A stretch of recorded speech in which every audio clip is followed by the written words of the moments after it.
Pierre-René Lema, bonjour. Bonjour à toutes et à tous. Vous êtes né effectivement le 23 février 1951 à Alger, c'est l'Algérie française. Donc c'était la France décentralisée à l'époque. Bon, il y a eu quelques événements depuis. Vous êtes né d'un père avocat. Vous avez eu un oncle journaliste qui était une figure de France Inter, de la radio. Donc ça nous fait des points communs avec Jean-Christophe Tortora et avec la Tribune. Même si nous ne sommes pas une radio, mais le modèle du web, c'est un peu pareil. Alors, vous avez fait la bonne promotion de l'ENA, comme on dit. Voltaire. Je n'en dis pas plus. Ce qui vous a conduit, comme ça a été dit, à être secrétaire général de l'Élysée auprès de François Hollande pendant les 2 premières années du quinquennat. Vous avez fait tout... Prenez le micro, Pierre-René, si vous avez... Je vais y revenir, si c'est pas faux. Alors justement, vous avez fait toute votre carrière dans la fonction publique. Jamais que quelques autres de la promotion Voltaire ont été tentés par le privé. Vous, jamais. Et c'est quelque chose quand même qui est assez remarquable dans votre parcours. Vous avez fait votre carrière dans la préfectorale au service de l'État. Jean-Christophe l'a rappelé, vous êtes l'auteur de toutes les grandes lois de décentralisation, en tout cas auprès de Gaston Defferre, de Pierre Joxe, mais même sur les autres lois, les lois Raffarin et autres, puisque vous avez occupé divers postes dans la haute administration, directeur général des collectivités locales, directeur de l'habitat, du logement, de l'urbanisme. Vous voyez bien que ce sont des sujets qui vont intéresser évidemment la Fédération des travaux publics, on va y revenir. Alors quelques faits d'armes quand même dans votre parcours qui sont peut-être moins connus. Si je vous dis Pascal Paoli, 2005, vous répondez préfet de Corse. Vous êtes préfet de Corse, vous êtes même, je crois, le préfet qui a fait de la République qui a fait le record de distance, si je puis dire, et de durée, dans ce beau pays français. Donc vous avez géré le détournement du ferry de la SNCM. Vous avez envoyé la force publique. Je suis rattrapé par l'histoire ces derniers temps. C'est vrai, mais ça, on va y revenir aussi peut-être. Vous avez envoyé la force publique et ça s'est bien passé. J'en dirai peut-être un mot pour ceux qui se souviennent de cette histoire. Miraculeusement, on dirait, parce que c'était assez chaud. Et puis, vous avez essuyé quelques tirs à la roquette sur votre fenêtre de votre préfecture. Mais ça, bon, c'est business as usual en Corse. Peut-être pour un préfet. Donc, nommé directeur général de la Caisse des dépôts dans le cadre d'un swap, si on peut exprimer le terme financier, avec Jean-Pierre Jouyet, qui a pris votre place donc, auprès de François Hollande, lui aussi de la promotion Voltaire. Ça s'est passé il y a un peu plus d'1 an, en avril 2014. Arrivé à la Caisse des dépôts, on va revenir, bien sûr, vous allez nous expliquer ce qu'est la Caisse des dépôts aujourd'hui, en quoi elle peut soutenir l'investissement et les territoires. C'est le sujet de notre réunion. Mais peut-être parler de la Caisse des dépôts, où c'est le bras armé de l'État, mais parfois il y a quelques dérives. Donc une des décisions que vous avez prises importantes à la Caisse des dépôts, c'est de remettre un peu d'ordre, je dirais, dans les filiales et dans l'attitude d'un certain nombre de responsables. Il y a eu... on avait parlé de caisse des jackpots. Il y avait probablement au sein de CDC Entreprises des dirigeants qui avaient peut-être des rémunérations où c'était pile je gagne face tu perds. Donc il y avait quand même besoin de remettre de l'ordre dans cette maison. Je crois que c'est ce que vous faites et vous le faites peut-être avec d'autant plus d'importance et de différence peut-être avec, j'allais dire, vos prédécesseurs, que vous n'êtes pas du sérail. Vous êtes ni du Trésor. En général, la Caisse des dépôts, on vient du Trésor, ni inspecteur des finances. Donc ma première question, c'était, est-ce que vous êtes un peu un ovni dans cette maison? Et comment est-ce que vous avez abordé finalement l'arrivée à ce poste? Est-ce que vous avez été bien accueilli? Ce que je vous dis, nobody's perfect, hein, entre la promotion Voltaire que je porte comme une médaille, mais pas toujours, et le fait que j'ai eu un parcours un peu différent et atypique par rapport à l'univers financier. Non, j'ai été très bien accueilli parce que, comment vous dire, je suis giraudin, ça c'est sûr. J'ai passé ma vie à être convaincu des bienfaits de la décentralisation. Je crois toujours aujourd'hui que la décentralisation est un sujet majeur. D'ailleurs, ce qui est en train de se passer, vous le mesurez, mais beaucoup ne le mesurent pas. Ce qui est en train de se passer avec ces réformes qui sont très compliquées, qui font l'objet de débats parlementaires avec des allers-retours.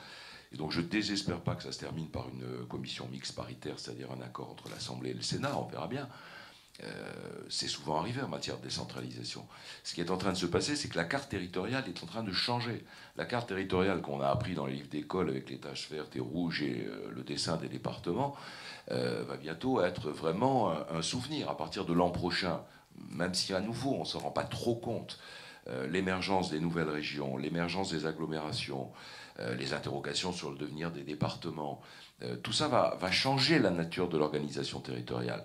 Et dans vos métiers, j'allais dire dans nos métiers, ça va changer beaucoup de choses sur qui sont les interlocuteurs et dans quelle mesure ils sont capables de se mobiliser le plus vite possible, parce que je pense que le défi principal, c'est, si je peux me permettre les métaphores un peu basiques, pendant les travaux, la vente continue. Donc il est important que cette phase d'installation des nouvelles structures territoriales ne fasse pas perdre trop de temps aux acteurs locaux pour prendre des décisions en matière d'investissement. Mais moi, fondamentalement, je pense que l'économie, c'est ma conviction, l'économie n'est pas hors sol.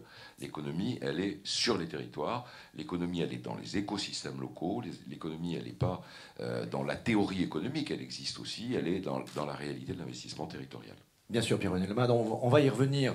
Alors, pour rester quand même dans cette plongée au cœur de la Caisse des dépôts, peut-être nous dire quelques mots sur la Caisse des dépôts aujourd'hui. On la connaît. Tout le monde la connaît, mais personne ne la connaît en profondeur. C'est une entreprise pas comme les autres, c'est l'État tout en n'étant pas l'État, vous l'avez dit, il y a une forme d'indépendance, mais enfin c'est quand même un établissement public avec un statut très particulier, qui contribue d'ailleurs bien au budget de l'État, on pourrait en dire un mot.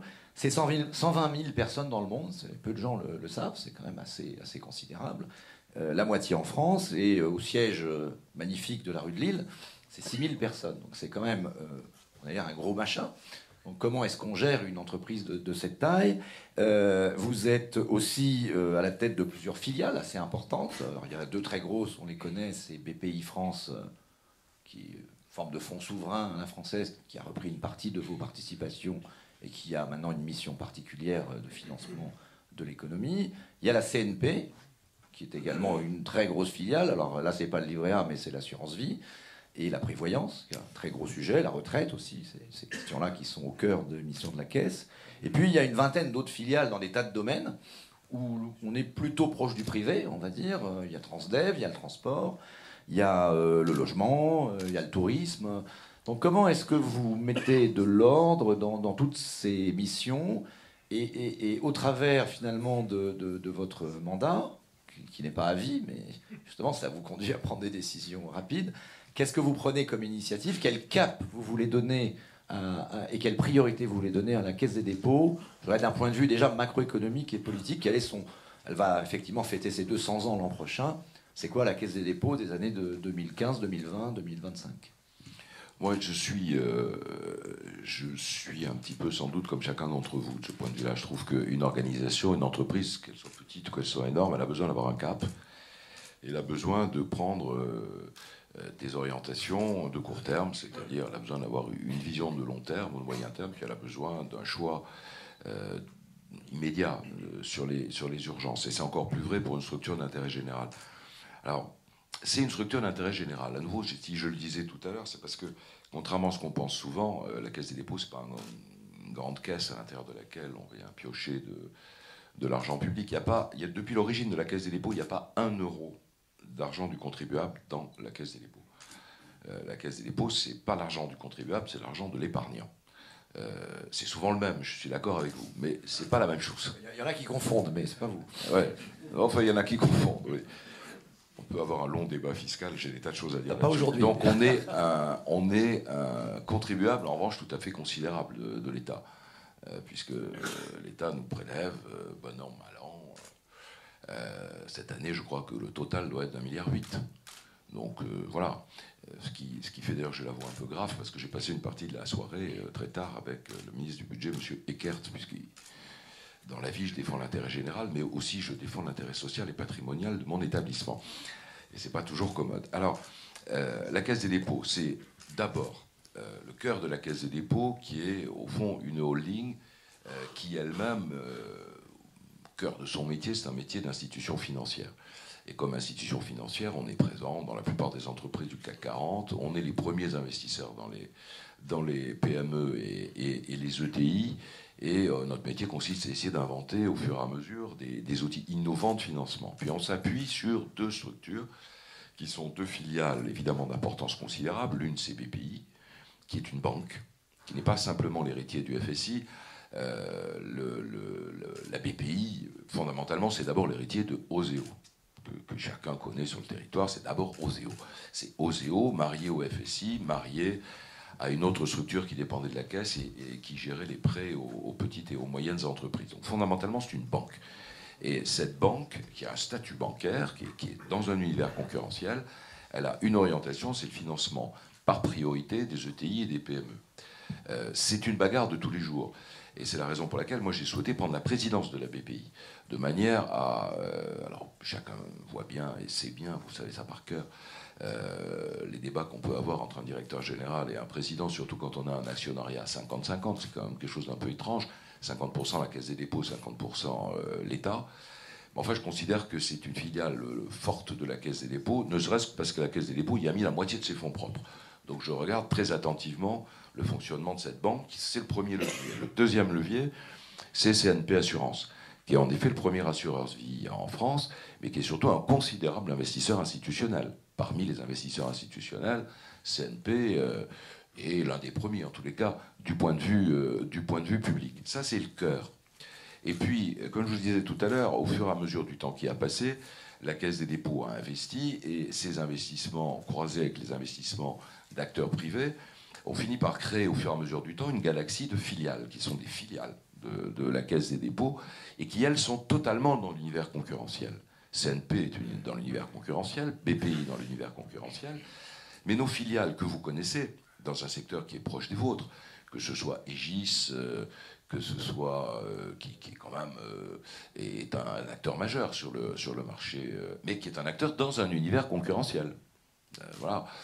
Que ce soit Transdev, que ce soit la Compagnie des Alpes, que ce soit la SNI, la Société Nationale Immobilière, qui au fur et à mesure du temps est devenu un immense groupe qui finance et qui construit du logement social et du logement intermédiaire, et qui depuis très peu de temps va aussi financer avec l'absorption de Atoma le logement des plus défavorisés.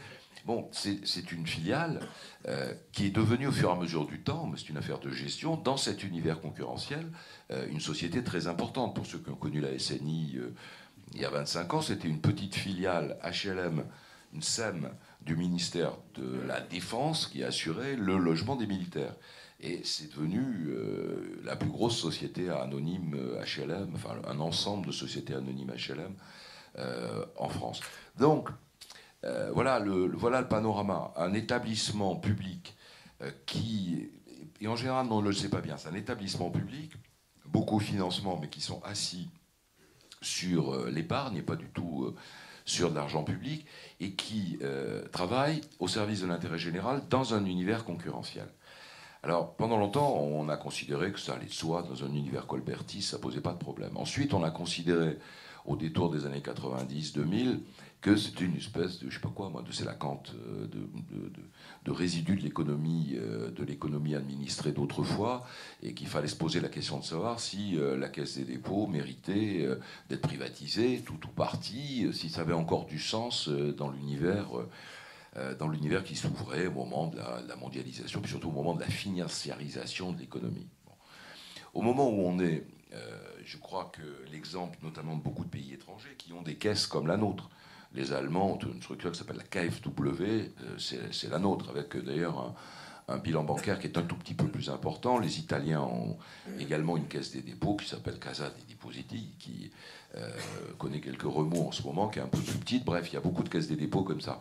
L'Union européenne a reconnu la pertinence de ce type d'outil qui est appuyé quelque part sur la logique d'intérêt général et qui peut intervenir dans l'univers concurrentiel. Et nous, notre rôle, pour répondre un peu plus directement, mais en termes généraux, voilà, moi, au fond, la Caisse des dépôts, depuis toujours, elle est contracyclique. Son rôle, c'est d'être contracyclique. C'est d'ailleurs sa justification. Lorsque, au milieu de la crise, dans les années 2008, il n'y avait plus de liquidité sur le marché français, la priorité de la Caisse des dépôts, ça a été de redonner des liquidités. Et donc, dans une France qui était assoiffée de liquidité, dans une Europe assoiffée de liquidité, la Caisse des dépôts a joué un rôle totalement contracyclique au moment de la grande crise qu'on a traversée en 2008. Aujourd'hui, on est dans un monde inverse, c'est-à-dire dans un univers européen qui est gorgé de liquidités. Et la vraie difficulté sur laquelle nous sommes aujourd'hui, que vous avez, qu'ont d'ailleurs aussi les pouvoirs publics, c'est face à cette masse de liquidités, quelle est la bonne tuyauterie ? Comment faire en sorte qu'on puisse brancher ces liquidités abondantes sur les marchés européens sur des projets d'investissement, sur des projets de développement. Et donc on est dans un moment historique complètement différent, et qui est un moment où il faut faire de l'innovation juridique, de l'innovation technique, de l'innovation financière, de l'ingénierie financière. Et c'est ce que nous essayons de faire, parfois en accompagnant les pouvoirs publics, parfois sans les pouvoirs publics. Alors du coup, moi, le cap que j'ai fixé, il est assez... c'est pas d'une originalité folle, mais ça rejoint par exemple, au fond, des orientations de la Tribune, qui a travaillé sur les mêmes thématiques. Moi, je me suis dit, ce que je dis au groupe, c'est, voilà, notre objectif, c'est d'être opérateur des transitions. Je ne sais pas ce que sera la France ou l'Europe dans 10 ans. Ce que je sais, c'est qu'on va passer par ces transitions, qui sont les transitions énergétiques, les transitions numériques, les transitions écologiques, les transitions territoriales, dont je parlais tout à l'heure, ou les transitions démographiques. Et que là, il y a de la création de valeur. Je ne sais pas où on va, mais je sais qu'on passe par ce chemin-là, et que dans ce chemin-là, il y a des opportunités de création de valeur. Et donc, si on peut être nous-mêmes acteurs de la création de valeur, ou partenaires, ou initiateurs, il faut qu'on le fasse. Voilà. Et donc, j'ai réorganisé la Caisse des dépôts depuis 1 an que j'y suis. Ça fait pas plus de ça, hein, ça fait 1 an. Comme vous le savez, réorganiser une entreprise, ça ne se fait pas en 5 minutes. Ça veut dire beaucoup de concertation, de travail interne, de comités techniques, de discussions avec les représentants des personnels, tout ça, c'est ça, voilà. On a fait ça un peu à marche forcée, bon, mais on est dans cette phase de réorganisation avec l'idée de dire on va créer un instrument au service de l'investissement. Ça, il est en train d'être créé. Puis deuxièmement, on va renforcer notre présence sur les territoires. Alors je dis pas qu'on est au bout, mais l'urgence immédiate, c'est l'investissement. Qu'est-ce qu'on peut faire pour aider les acteurs économiques, ceux qui sont dans le bain de la concurrence, des difficultés d'aujourd'hui, des problèmes dont on va parler sans doute liés aux contraintes des budgets publics, et puis de l'autre, être présent sur les territoires. Alors justement, on va reprendre dans l'ordre. Un instrument au service de l'investissement, une réorganisation. Donc en fait, c'est une nouvelle direction de l'investissement au sein de la Caisse des dépôts qui va regrouper plusieurs directions ou filiales. Quels moyens est-ce que vous allez y mettre? Et ça va s'adresser à qui? Parce que l'investissement, évidemment, par définition, c'est large. Et les caisses de la Caisse des dépôts sont profondes, mais elles ne sont pas infinies. Vous en avez parlé avec M. Eckert, j'imagine, hier. J'ai parlé beaucoup impôts, vous voyez. Oui. On sait qu'il y a un début de reprise économique. Il y a un début de reprise économique. Tout le monde espère qu'il va se consolider et même s'amplifier. Mais il y a un moteur à rallumer, quoi. Il y a un moteur à rallumer, c'est celui de l'investissement. Et on en parle souvent ici, avec nos amis de la FNTP. C'est un des secteurs clés. Je dis souvent, quand le bâtiment va, et quand le bâtiment et les travaux publics vont, Bruno, non mais j'ai bien appris ma leçon, tout va mieux. C'est un pourvoyeur d'emploi, c'est une action aussi assez rapide, assez directe. Quand on dit on fait des travaux, on embauche des gens et on fait des travaux. Donc il y a plein de chantiers potentiels à ouvrir en France dans lesquels on pourrait accélérer. Est-ce que la Caisse des dépôts, au travers de cette réforme, va donner quelques grandes orientations, des moyens, j'allais dire, presque immédiats, parce qu'on sent qu'il y a quand même une urgence là, pour renforcer cette reprise? Alors, globalement, je ne vais pas vous répondre non, donc je vais vous répondre oui, parce que c'est exactement ce qu'on veut faire. Oui, mais où? Oui, voilà. Mais où? Alors, bon, par ailleurs, l'importance du secteur du B plus TP, je le connais un peu, parce que j'ai passé 10 ans de ma vie au ministère de l'Équipement. À l'époque, ça s'appelait le ministère de l'Équipement. Et donc, c'est l'univers dans lequel j'ai travaillé. On s'est fait des petits bonjours avec quelques collègues ou amis tout à l'heure, quand je suis rentré dans la salle, parce que... Bon, moi j'ai pris des cheveux blancs, eux, ils n'ont pas changé, mais on a quand même beaucoup travaillé ici ou là, y compris sur le territoire ensemble. On se connaît un peu. Donc je n'ai pas besoin qu'on m'explique le caractère majeur des TP ni la souffrance du secteur aujourd'hui. Enfin, les chiffres le montrent. Et, quand je me déplace dans les départements et dans les régions, je sais très bien quelles sont les difficultés. Donc je ne vais pas du tout faire le panorama de ce qui va mal, parce que je partage sans doute l'analyse que font les uns et les autres. Au demeurant, l'analyse que vous faites, elle est parfaitement objective. Les données chiffrées, on peut tourner autour du pot, elles sont ce qu'elles sont. Donc on a en effet besoin de relancer l'investissement. Bon. Nous, on peut intervenir, je vais vous dire 2 chiffres globaux, puis je vais vous dire les moyens qu'on peut mobiliser, y compris très pratiques.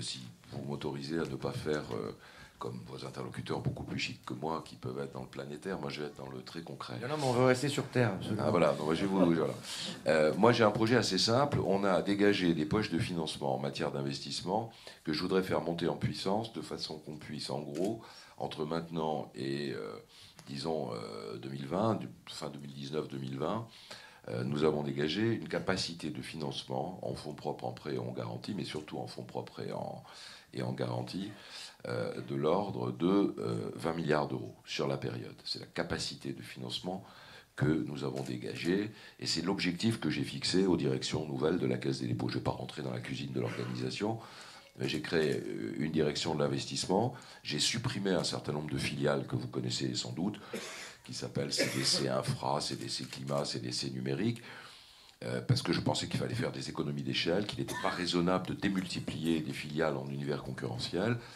Ça n'a pas créé auprès des dirigeants de ces filiales une popularité excessive à mon égard, mais j'ai pensé qu'il était important de faire ces mouvements de restructuration. Vous l'avez tous fait, on est obligé de le faire dans l'univers dans lequel on est. Donc ça, c'est le premier axe. 20 milliards, je vais vous dire comment. Et puis, deuxième idée, c'est en matière de capacité de prêt, de dégager sur la même période une capacité de prêt de l'ordre de 100 milliards sur la période de prêt, des prêts sur fonds d'épargne. Ça veut dire aller au-delà de la moyenne annuelle des prêts que nous accordons, qui est, par exemple, pour le logement social, l'année passée, on a dû avoir un record à la hauteur de 19,7 milliards d'euros, je crois. Donc l'idée, c'est en fait d'aboutir à une capacité de prêt de l'ordre de 20 milliards. Alors là, je suis dans le très concret. Sur les prêts, l'essentiel, évidemment, de nos prêts, c'est sur le logement social. Notre rôle contracyclique, franchement, était très important, puisque on finançait, il y a quelques années, juste avant la crise, de l'ordre de 15% du logement social. On en finance un tiers aujourd'hui. Donc on est passé, voilà, on a joué le rôle qui était normal, d'ailleurs, qu'on pouvait attendre d'un acteur public. Et je souhaite qu'on continue, parce que aujourd'hui, c'est à peu près seulement le logement social qui arrive à tirer le secteur du bâtiment dans le résidentiel. J'espère qu'un certain nombre de mesures qui ont été prises ces derniers mois vont permettre de repartir et de sortir, en ce qui concerne le secteur du bâtiment, de la nasse dans laquelle nous sommes, au-delà du logement social. Si je reste toujours sur les prêts, nous avons dégagé une enveloppe globale de prêts de 20 milliards d'euros en faveur des projets locaux. Cette enveloppe de 20 milliards d'euros, on ne l'a pas entièrement consommée. Elle se compose elle-même, je le fais dans la cuisine, mais je pense que c'est ça qui est intéressant, 20 milliards d'euros de prêts au taux du livret A plus 1%.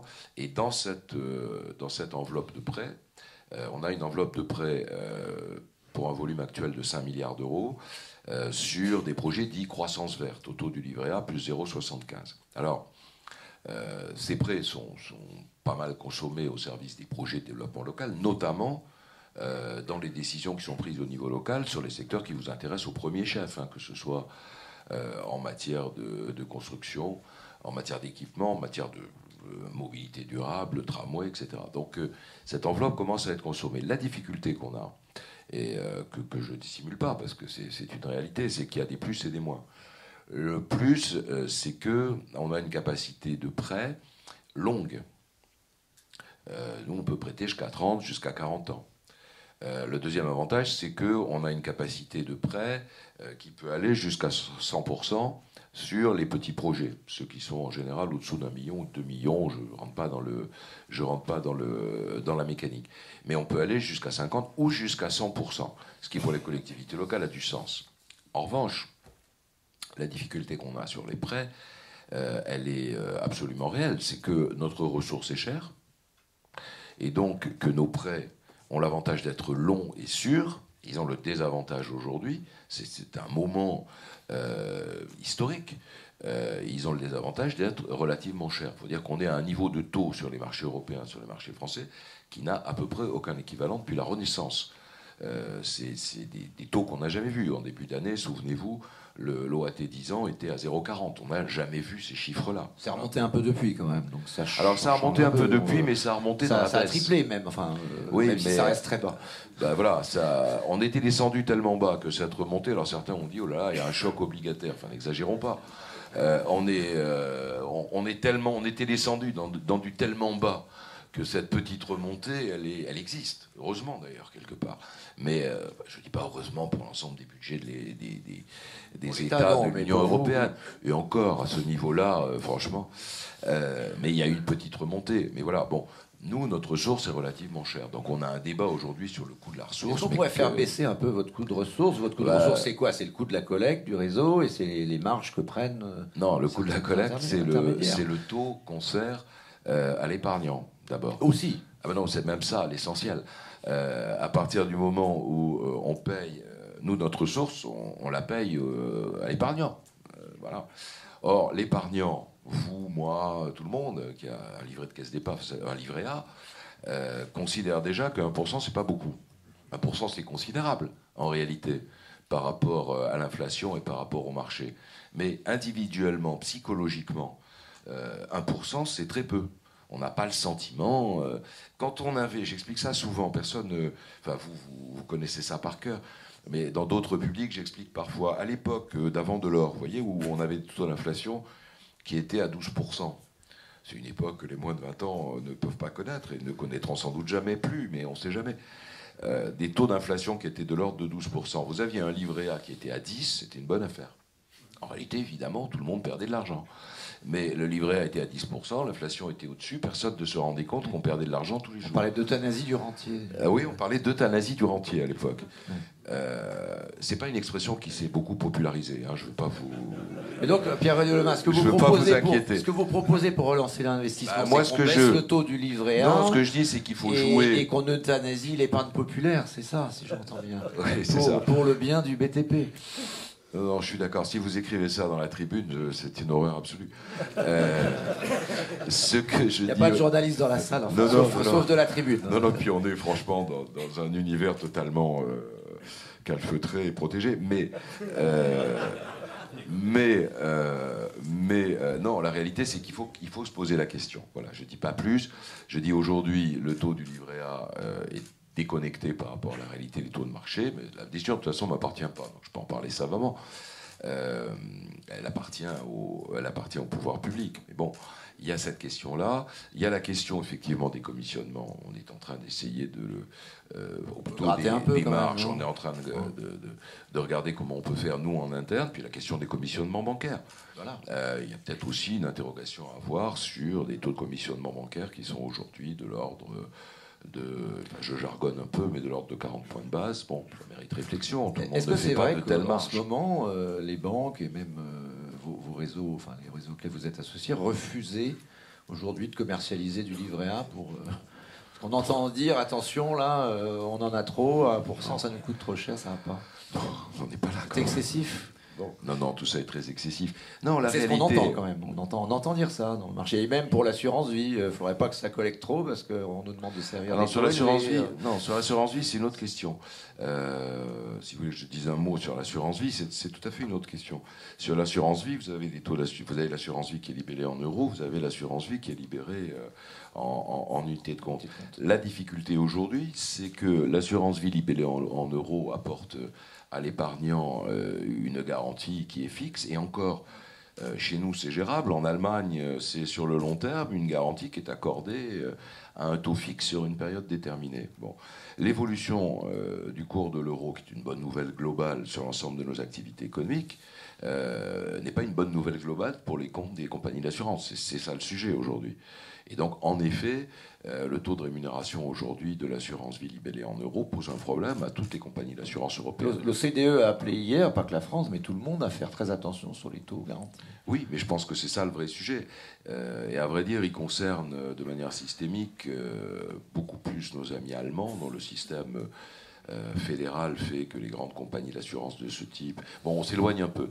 Je voulais juste vous dire que la problématique n'était pas tout à fait la même. Donc on a les prêts, et puis il y a, deuxièmement, notre capacité d'investissement. Voilà. Donc, les prêts et notre capacité d'investissement. Sur la capacité d'investissement, donc nous, comment on fait là, cette année, comme on monte en puissance dans la création de ces nouveaux outils, je pense qu'on a une capacité d'investissement cette année sur le deuxième semestre. J'ai fixé en gros un objectif sur 18 mois aux équipes, qui est d'essayer de consommer au minimum en 18 mois de l'ordre de 800 millions d'euros. Donc j'ai une capacité d'apport en fonds propres et en garantie de ce volume-là. Bon. Comment on intervient? On intervient, la plupart d'entre vous le savent bien, on intervient sur des tours de table. On ne peut pas accorder de subvention, on n'a pas le droit d'accorder de subvention. Donc on intervient par apport en fonds propres. Ce que j'ai demandé, c'est qu'on contribue, comme on l'a fait dans le passé d'ailleurs, à faire des apports en fonds propres, à initier des tours de table sur des projets, de manière à les initier. Parce que ce que vous savez tous les uns et les autres, c'est qu'aujourd'hui, il y a beaucoup d'idées, il y a peu de projets. Et donc de partir d'un certain nombre d'idées plus ou moins bien élaborées en termes d'ingénierie, pour passer à des tours de table financiers, à des projets. Donc mes équipes au niveau régional aujourd'hui ont comme mission d'apporter, de dire nous sommes disponibles sur un projet qui marche bien, nous sommes disponibles pour vous aider à bâtir le projet, on est disponible sur des apports en fonds propres et sur des garanties. Et on peut essayer, alors c'est une ambition pour la Caisse, de proposer globalement cette gamme qui va de l'apport en fonds propres aux garanties, des garanties à un prêt complémentaire qui permet de passer le cap. Ce qu'on ne sait pas faire, et ça je trouve, vous le savez bien, c'est l'une des difficultés qu'on a avec la baisse des dotations de 11 milliards de l'État aux collectivités locales. La difficulté qu'on a aujourd'hui, c'est comment monter des projets avec des TRI qui soient acceptables ou raisonnables, qui ne soient pas des chiffres fous, mais raisonnables. Comment monter des projets dans une économie où il y a de moins en moins de subventions. C'est ça la situation dans laquelle nous sommes. Nous sommes tous, parce que c'est comme ça, habitués à une économie qui est fondamentalement subventionnelle. Or, on est dans une période de temps où l'État, vous avez les débats actuels sur la FIT, j'espère qu'ils vont vite se régler, parce que pour le coup, je suis vraiment du même côté de la barrière que vous sur la demande de stabilisation des enveloppes de ce type. Hein. Pour tout vous dire, je l'ai dit au président, j'en parlais au ministre hier soir. Attention. Mais si vous faites la cascade des acteurs locaux, on est dans la même situation, parce que les régions s'interrogent, surtout dans la phase actuelle, sur leur enveloppe d'investissement, sur la capacité de subvention, les départements, enfin bref, on connaît cette cascade. Voilà. Bon, donc comment faire pour, dans la période où nous sommes, faire en sorte que on puisse monter des projets qui soient viables avec un volume d'investissement, une capacité d'investissement, une capacité de subvention, pardon, qui est escalée. Alors là, il y a quand même un mécanisme dont on pourrait parler, c'est parce que ça date, j'ai vu, du 16 juin, vous avez lancé un nouveau dispositif pour préfinancer à taux zéro le fonds de compensation de la TVA pour soutenir l'investissement local. Alors est-ce que, parce que ça peut paraître un peu, sans être trop technique, en gros, quel est le mode d'emploi et l'objectif de ce dispositif? Ça peut représenter un réel soutien à des projets de collectivités locales. Et qu'est-ce qu'on peut espérer de ce dispositif de préfinancement du FCTVA, comme on dit dans le jargon? Oui, enfin, le dispositif est assez simple. Hein. Nous, on a voulu qu'il soit simple. Ça a été un débat, mais on a souhaité qu'il soit simple. Donc, il est opérationnel depuis le 16 juin. On a ouvert un site. On a souhaité, on a encore fait une réunion avant-hier avec les grandes associations d'élus locaux et on a mobilisé nos directions régionales. On a souhaité que ce soit totalement dématérialisé. Donc il y a un site qui a été ouvert à la Caisse des dépôts. Le système est totalement dématérialisé. Les contrôles se font ex post pour éviter de rentrer dans le calcul des modalités de remboursement de la TVA. En gros, on a pris l'assiette qui est celle des budgets primitifs et d'une série de budgets annexes. Ça, c'est l'État qui nous a fixé la liste. Donc on a pris, mais pas tout. Hein, notamment, on a pris les CCAS, on n'a pas pris tous les budgets annexes, ou les SDIS, on n'a pas pris tous les budgets annexes. Mais en gros, c'est ça l'assiette. Et pour éviter, comme vous savez, la TVA c'est compliqué, le remboursement de la TVA c'est pas plus simple. Donc on a la TVA qui est remboursée au bout d'un an, la TVA qui est remboursée au bout de 2 ans. Donc on a sur le site, il suffit que les collectivités locales fassent la liste des investissements éligibles qui sont prévus sur la période. Et on va d'abord le calculer de manière forfaitaire, parce que sinon on allait y passer 1 an et demi. Donc on fait de manière forfaitaire en prenant 8%, et le versement se fera en 2 fois. Et la période d'éligibilité va se jouer en 2 temps. La période s'est ouverte là le 16 juin, ça doit s'achever 15 juillet, je crois. Et il y a une deuxième période qui va s'ouvrir fin août et qui va s'achever à la fin du mois d'octobre. Et il y aura 2 phases de paiement, l'une en octobre et l'autre le 28 décembre. Voilà. Donc on a essayé de faire un système extrêmement simple. Il y avait une question technique qui nous était posée et qui était parfaitement pertinente, c'est parce qu'à la fin des fins, c'est un prêt à taux zéro. Voilà, c'est un prêt à taux zéro, c'est aussi simple. Là aussi, on a souhaité que ce soit hyper simple. Donc ça n'est qu'un prêt à taux zéro. Voilà. Il n'y aura pas de charge pour remboursement anticipé, il y aura juste, comme c'est normal, des pénalités pour non-respect des obligations contractuelles au cas où. Mais sinon, c'est un système, c'est le système le plus simple qu'on pouvait imaginer. Mais il y avait une question technique et juridique qui n'était pas neutre, qui se posait, c'est quel est le statut de comptable de ce prêt. Est-ce qu'on doit le comptabiliser dans la dette? Est-ce qu'on doit le comptabiliser en avance? Parce que du point de vue de la collectivité locale, c'est évidemment pas la même chose. Donc on a finalement acté qu'on le comptabiliserait en avance. Et alors je ne rentre pas dans la cuisine, mais il y aura un compte d'avance spécifique sur ce remboursement du FCTVA, ce qui rassure la plupart des collectivités locales qui nous disaient, écoutez, c'est bien, c'est pas mal votre affaire, mais si ça alourdit ma dette, y compris de court terme, moi j'y vais pas. Bon. Donc ce sera comptabilisé en... Parce qu'on a parfois du mal à expliquer. Hein. Moi je suis un vieux routier de l'administration d'État, mais parfois il faut faire un peu de pédagogie vis-à-vis de mes de mes jeunes collègues d'aujourd'hui. Donc voilà, ce sera comptabilisé en avance. Voilà, je peux pas être plus simple. Le reste, c'est sur le site. Alors, est-ce que ça va marcher? J'en sais rien. Les acteurs locaux, je les connais par cœur pour avoir été aussi... Enfin, j'en connais beaucoup. Pour avoir été, il y a très longtemps, directeur, comme vous l'avez dit, avoir géré la décentralisation, avoir été autrefois directeur général des collectivités locales. Le discours est le même. C'est bon, c'est mieux que rien, mais franchement... mais c'est quand même bien. Il faut pas imaginer que c'est autre chose qu'un prêt à taux zéro qui permet de passer un cap, notamment en trésorerie, sur une période qui peut aller 2 ans. Donc je ne vais pas expliquer que c'est l'alpha et l'oméga de ce qui permettra une relance vigoureuse de l'investissement en France. Mais je pense que c'est une bonne réponse. Et dans les éléments que vous aviez proposés il y a 1 an, il y a quelques mois même, il y avait cette idée, bon, elle n'était pas tout à fait la même, c'était l'idée qu'au fond, soit vous-même, les entreprises, qui fassiez l'avance du remboursement de TVA. Quelque part, c'est la même idée, sauf que c'est la Caisse des dépôts qui le fait. Voilà. Nous, je sais pas, on a fait une évaluation du coût, parce que c'est un coût quand même. Combien Nous, ça va nous coûter au moins 100 millions d'euros sur cette période, donc c'est pas une affaire négligeable, peut-être beaucoup plus. Si ça fait boule de neige. Si ça marche. Ouais. Voilà, moi je pense. C'est toujours moins cher que Monsieur Eckert. Hein. Oui, et puis franchement, tous les élus que je vois aujourd'hui me disent à peu près la même chose. Ils me disent 2 choses. Ils me disent, 1, est-ce que c'est one shot ou est-ce que ce sera reconduit les années suivantes? Bon, je dis, écoutez, moi je ne sais pas vous répondre. Si l'État me demande de reconduire, on reconduira. Voilà. Je pense d'ailleurs que ce sera reconduit. Enfin, je ne vois pas très bien. Enfin, pour l'instant, la décision n'est pas prise. Et tous les élus me posent une deuxième question. Ils me disent, mais pourquoi votre assiette est limitée au budget primitif et vous ne l'avez pas élargi à l'ensemble des budgets annexes des collectivités locales? C'est en gros les 2 questions que... J'avais un dîner avec des parlementaires avant-hier.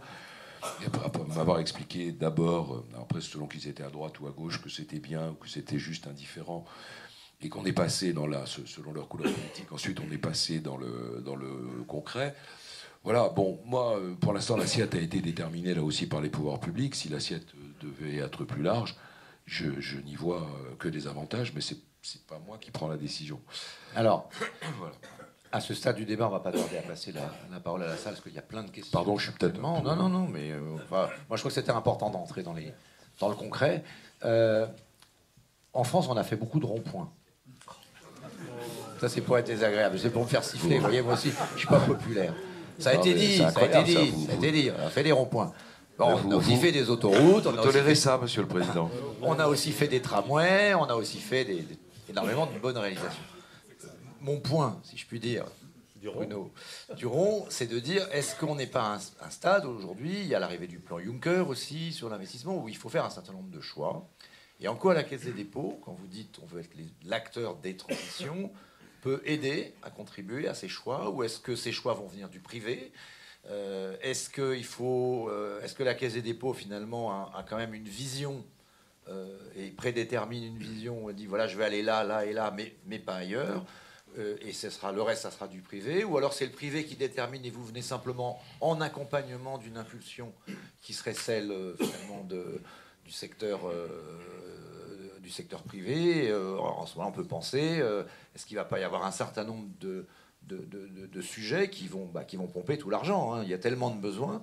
Donc comment est-ce qu'on arrive à gérer entre les besoins sont multiples, tout le monde, on saupoudre, ou alors on donne un coup d'accélérateur dans tel et tel domaine d'investissement qui permettrait à la France vraiment de rattraper un retard. On sait qu'il y en a un dans le domaine, par exemple, du numérique, plan très haut débit, la couverture du territoire, c'est majeur pour la croissance de demain. En infrastructure, il y a beaucoup de ronds-points, il y a peut-être un certain nombre d'autoroutes ou de domaines sur lesquels il faut agir. Comment on choisit, là au point où vous en êtes, vous, au poste que vous occupez, comment on impulse? Moi, je vous disais, l'idée, c'est d'être opérateur des transitions. Donc, il faut qu'on soit en même temps cohérent avec les grandes orientations de l'Union européenne, ce qui va me permettre de vous dire un mot du plan Juncker et du mode d'emploi du plan Juncker.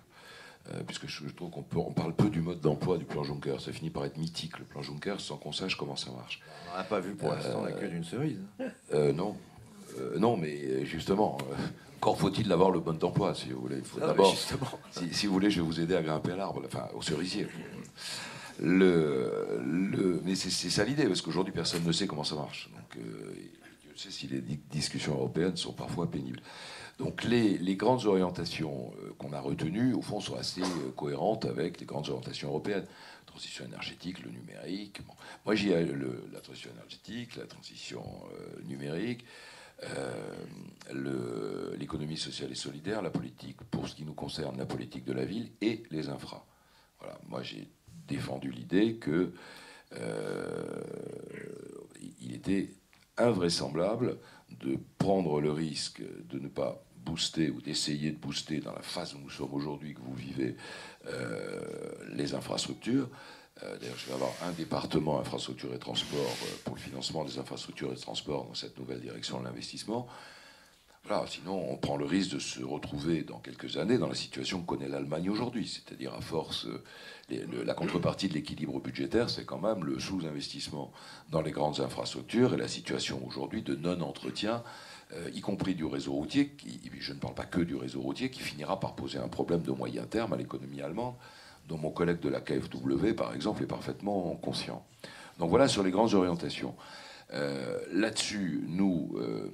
Caisse des dépôts, donc acteurs publics dans un monde concurrentiel, nous souhaitons participer à des tours de table, monter des opérations d'investissement en commun avec les grands acteurs privés de l'économie. Je ne crois absolument plus à l'idée d'une dissociation radicale entre la sphère publique et la sphère privée. Je n'y crois absolument pas. Je pense que l'acteur économique, le moteur économique, c'est d'abord l'entreprise. Et que c'est une banalité de le dire, mais que en même temps, un organisme comme la Caisse des dépôts peut, en apportant des fonds propres, en apportant des prêts, en apportant des garanties sur les projets, aider au développement. Nous, par exemple, on est partenaire de beaucoup de grandes opérations. C'est un secret pour personne que nous avons candidaté mais perdu sur le marché de l'aéroport de Toulouse, mais évidemment, on l'a pas fait tout seul. Marquez, l'histoire est intéressante aujourd'hui. Vu du côté du perdant, il faut parfois qu'on ait quelques satisfactions. Et puis, enfin rétrospective, mais agaçante. Nous allons candidater avec d'autres partenaires du secteur sur Saint-Exupéry, sur Nice. Nous candidatons également avec d'autres de vos collègues et confrères sur des opérations d'infra comme le contournement de Strasbourg. On est co-acteurs, on est partenaires, mais on est partenaires avec vous. Bon. Alors après, la manière dont on travaille, nous, c'est au fond une des choses qui a pas nous, la KfW allemande, les Italiens, etc. C'est une des choses, une des méthodes qui a inspiré le plan Juncker. Parce que au fond, tout notre travail, et une bonne partie du vôtre, ça consiste à regarder quel est l'effet de levier possible du premier euro d'investissement qu'on met. Alors nous, on peut arriver à des effets de levier qui sont non négligeables. À nouveau, le marché européen est égorgé de liquidités, donc on peut trouver des ressources. Bon. Le problème étant de savoir quel type de garantie en cas de première perte, quel type de rehaussement des taux, bref, de rentrer dans la technique de ce que j'appelais globalement de l'ingénierie financière. L'idée du plan Juncker, c'est quoi? Ça n'est que ça. Voilà, c'est que de l'effet. C'est une capacité de garantie donnée à un fonds européen logé dans la BEI sur des projets, plus un peu de financement en fonds propres, à mon avis, il n'y en aura pas beaucoup. C'est les banques de développement européennes comme la Caisse des dépôts qui vont le faire.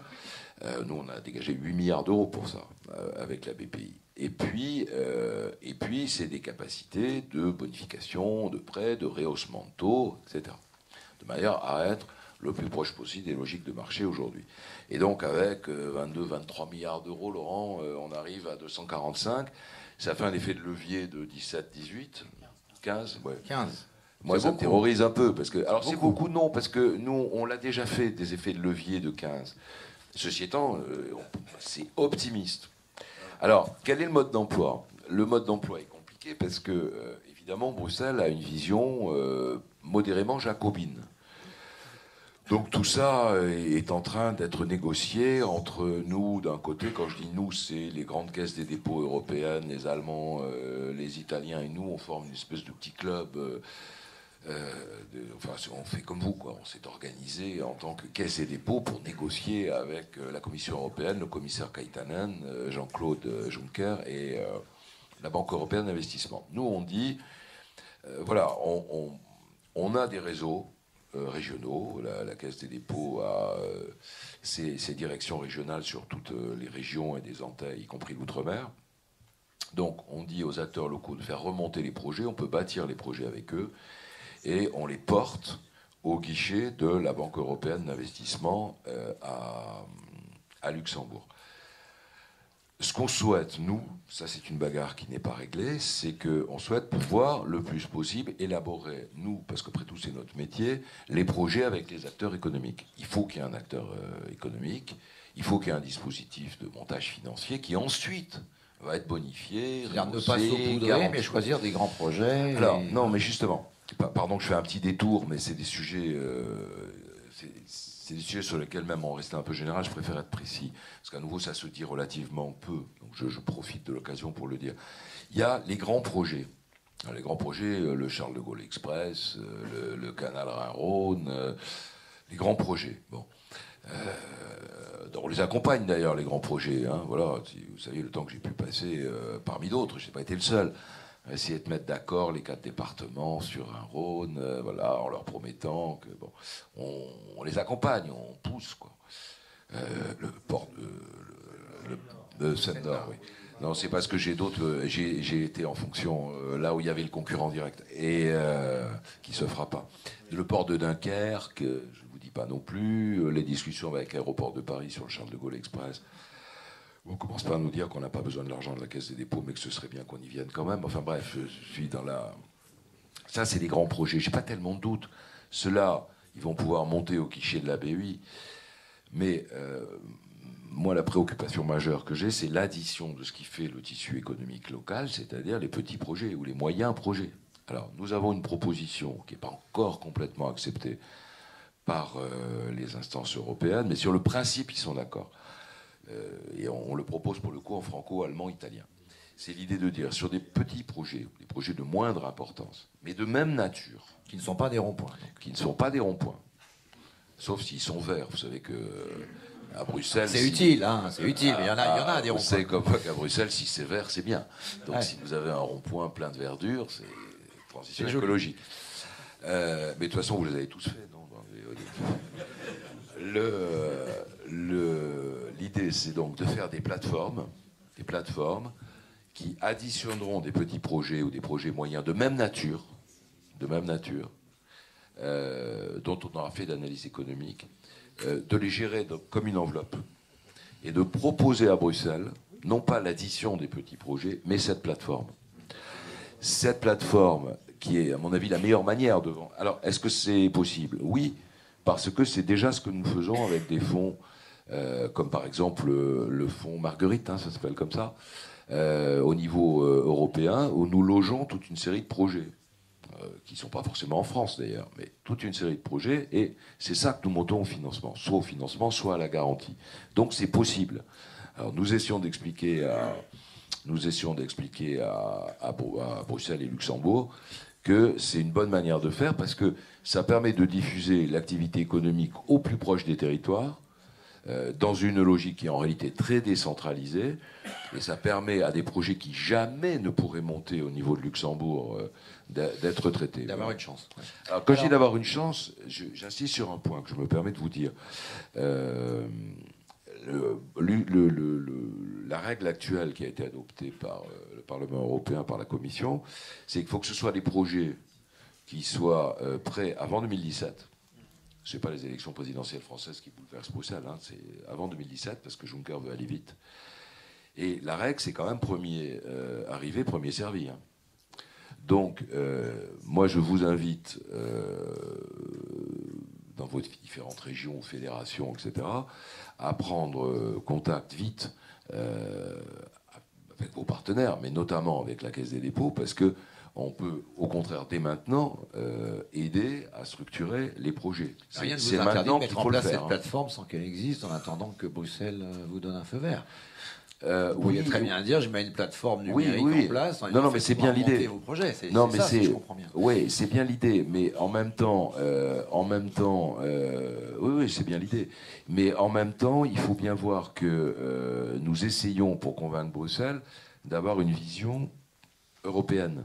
En gros, l'idée, on a la même avec les Allemands, c'est de dire, si on a une plateforme franco-allemande, dans laquelle on reprend une addition de projets français et une addition de projets de même nature allemande, en matière d'éoliennes, en matière de ce que vous voulez, en matière de biomasse, en matière de petites infrastructures, on a plus de chances de présenter et d'être accepté par la Banque européenne d'investissement que si on y va seuls les Allemands, seuls les Français, seuls les Italiens.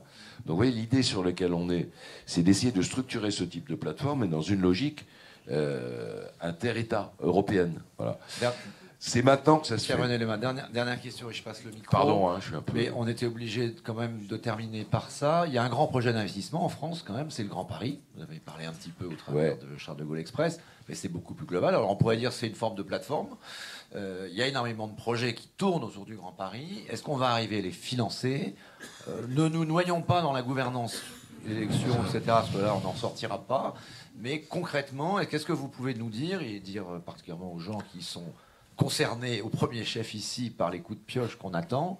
Ça va démarrer quand? Est-ce qu'on va arriver à le faire dans les temps? Et est-ce que c'est indispensable là, maintenant qu'on arrête de se bagarrer mais qu'on se mette à bâtir? Alors, je suis assez d'accord avec vous sur les problématiques de gouvernance, donc juste de mon devoir de réserve. Sur le reste, de toute façon, les premiers coups de pioche ont déjà été donnés. On ne peut pas dire que c'est un projet sur le calendrier, vous le connaissez. Bon, nous, on est, même s'il a dérapé, comme vous le savez, moi, je pense profondément que la candidature de Paris aux Jeux Olympiques va jouer un effet de booster sur cet immense chantier dont il ne faut absolument pas négliger les effets. C'est une des raisons pour lesquelles, d'ailleurs, j'ai dit au pouvoir public la disponibilité de la Caisse des dépôts. Je suis un garçon prudent et un investisseur avisé, je n'ai pas articulé un chiffre, mais j'ai dit la disponibilité de la Caisse des dépôts sur la préparation des Jeux Olympiques. Je pense que l'effet d'accélérateur des Jeux Olympiques va être quelque chose qu'on n'a pas encore mesuré. Mais l'expérience de ce qui s'est passé dans la plupart des grandes capitales, regardez ce qui s'est passé à Londres, doit nous faire réfléchir. La Caisse des dépôts, évidemment, les partenaires. On est partenaire du SGP, on a signé à la fin de l'année passée une convention au terme de laquelle on met à disposition du SGP une capacité d'emprunt de 4 milliards. Ils ont fait un premier tirage, la Société du Grand Paris, de 1 milliard. Là, sur ces 4 milliards, j'ai redit à l'équipe de la Société du Grand Paris que j'étais parfaitement prêt à aller plus loin avec eux, à la fois en termes de prêt, le cas échéant en termes de cofinancement.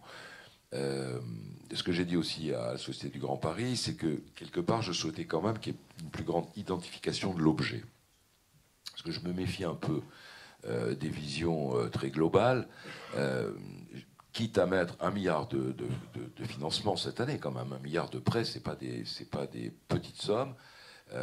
Je préfère, ne serait-ce d'ailleurs que pour eux et pour mes équipes et pour la visibilité de ce qui est fait, les mettre sur un objet. Moi, je préfère qu'on dise j'ai mis 1 milliard pour la ligne 14. Ou 1 milliard, je préfère que ce soit un objet.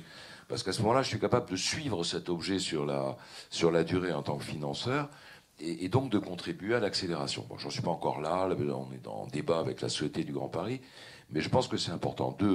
Sur tout ce qui va se passer autour des intercos et des gares, on est acteur. Mais alors là, j'allais dire, on est acteur à double titre. On est acteur parce qu'on a mis en place des formes de prêts particuliers, notamment un prêt Gaïa, je ne veux pas jargonner, un prêt Gaïa foncier sur le Grand Paris à des taux d'intérêt intéressants pour la gestion du foncier. Donc en tant que Caisse des dépôts, alors, je vais vous dire, on est acteur aussi parce que, je parlais des filiales au tout début de mon propos, on est aussi des opérateurs dans le champ concurrentiel. Egis, qui est une grosse boîte d'ingénierie que vous connaissez, est une entreprise qui, comme beaucoup d'entre vous, et en lien d'ailleurs avec beaucoup d'entre vous, a beaucoup souffert cette année.